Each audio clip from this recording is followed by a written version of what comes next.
মুসলমানদের জানাই আসসালামু আলাইকুম। অন্য ধর্মবর্ণের সকলের প্রতি আন্তরিক শুভেচ্ছা অভিনন্দন।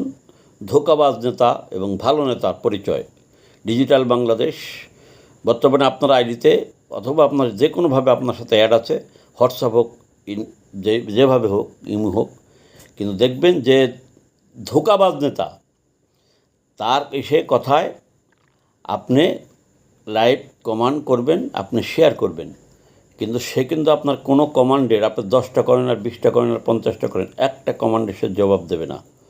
ঠিক আছে, এটা দেখবেন, এটা খেয়াল করবেন।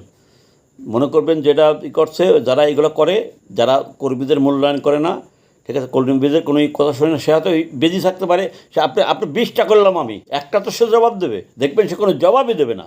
মনে করবেন ওই হচ্ছে বঙ্গবন্ধুর আদর্শের সাথে বেইমানি করা ধোঁকাবাজ, বেইমান, মুনাফিক, এই হচ্ছে সেই নেতা। ঠিক আছে, ওদের ভিতরে এখনও অহংকার যায় না, আমি বড়।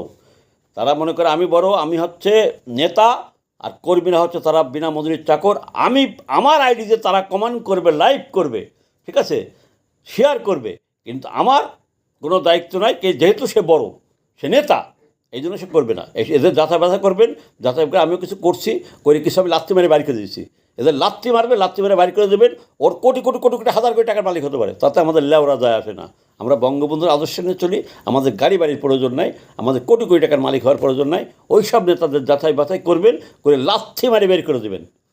আপনি যেখানে গ্রুপে থাকুক, আর আপনার আইডিতে থাকুক, আর যেখানে থাকুক, ওদের লাথি এখন মারবেন, আইডিতে লাথি, আর সামনে ওদের প্রকাশ্য লাথি মারা হবে।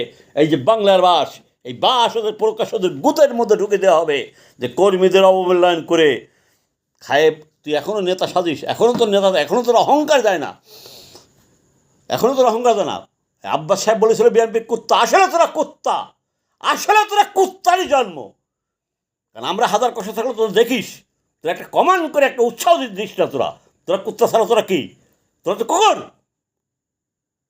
তোদের মতো কুকুরকে লাথি মেরে বের করে দেওয়া ছাড়া কোনো উপায় নাই।